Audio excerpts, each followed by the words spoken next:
They'll use any excuse. They'll say that it's for old scores. They say it's for religious reasons. Basically, it's people don't want to lose their position, so they'll do anything. They'll cause any conflict just to keep their positions. That's why it's so dishonest. And do you think there is a role played by this sort of emergent nationalism and these ethnic hatreds? I mean, do you understand this nationalistic fervour? No, I do not. fervour? And that's what I think is so wonderful about Australia, that look at us sitting in one room, we're perfectly happy.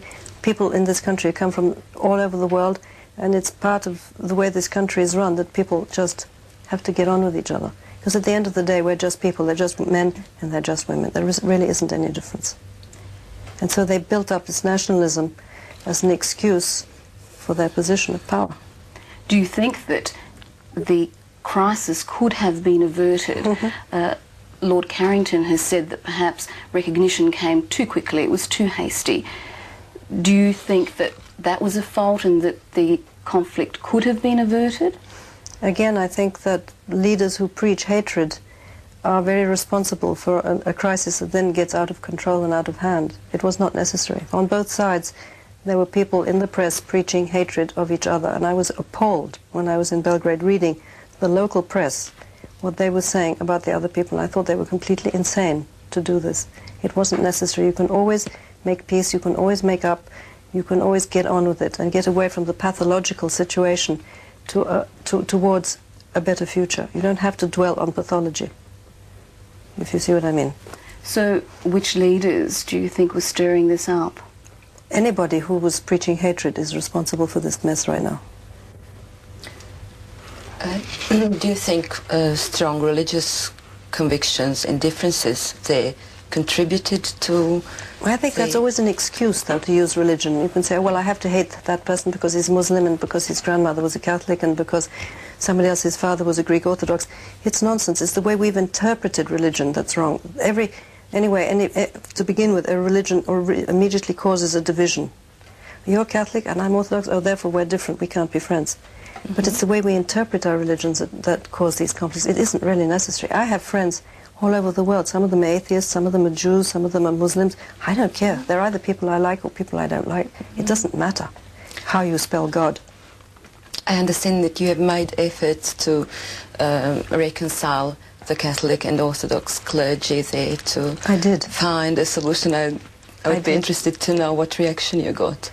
Well, I did. I went to the Vatican, in fact, in 1989, and I said it would be a good time now for the Vatican to say something about what happened in World War II. And, you know, there was the murders that took place. And he said, well, it will be very difficult because... I said, well, I think it's a good thing to try and do it because otherwise there might be a civil war.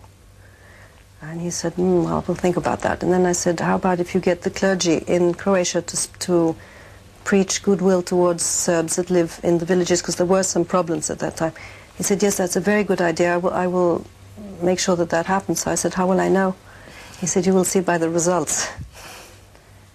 So what I'm saying is I have tried to, and I have also brought clergy from our country. I asked Cardinal Kuharic and the Bishop of Ljubljana and Bishop Sava, who's an Orthodox, and the Mufti of Belgrade to come to Moscow to the Global Forum meeting. And I got the Mufti and I got the Bishop of Belgrade and I got the Minister, Dragolovic, who's the Minister of Religious Affairs. They all came to Moscow for this meeting. So that was an important step, I think. That was the end of 1990. The constitution of some new states are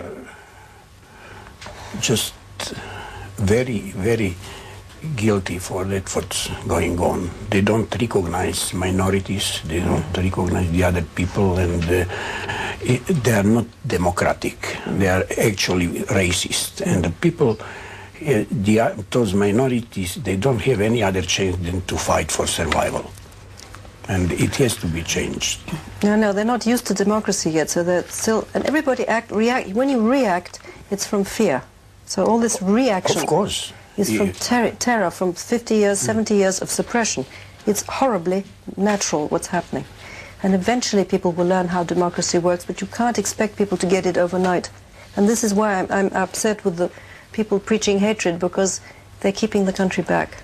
Instead of preaching a different message, they've kept the people back, and it's terribly unfair. Princess Elizabeth, do you see a role for the monarchy in Yugoslavia in bringing about some sort of resolution?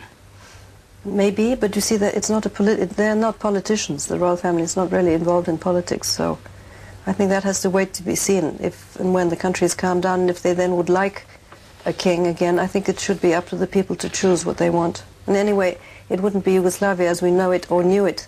It would be probably just Serbia, and maybe Montenegro will break away too. I'm not sure about that. How much support is there for the royal family to return in parts of Yugoslavia? In Serbia?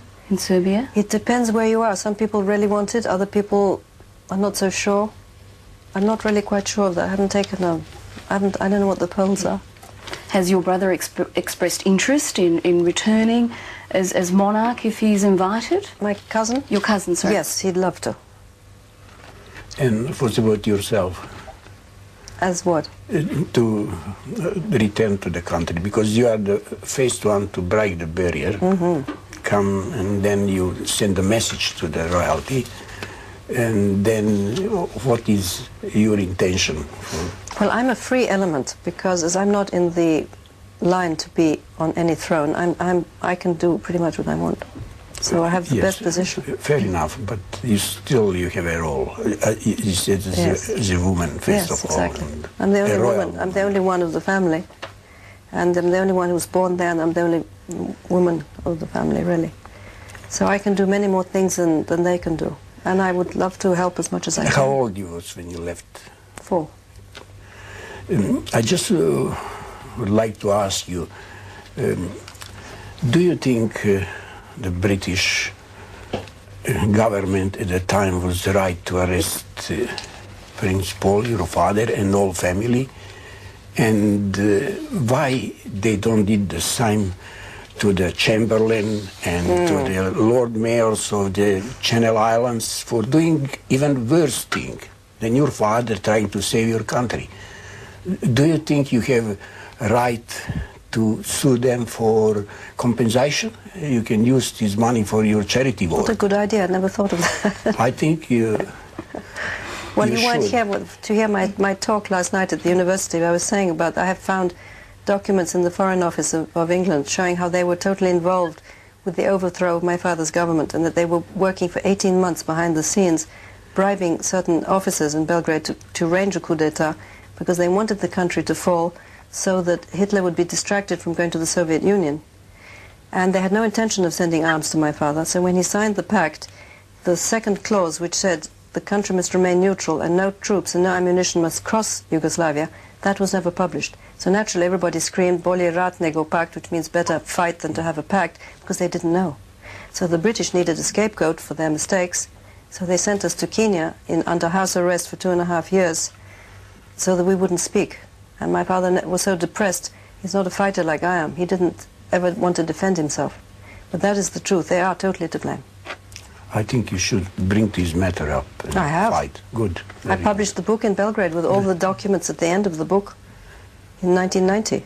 It completely changes our history. I mean, people in Belgrade were amazed. They said, this is completely different from what we were taught in high school. And I think for a country, unless they know the truth about their history, cannot choose their future because they don't know who they are. So I'm glad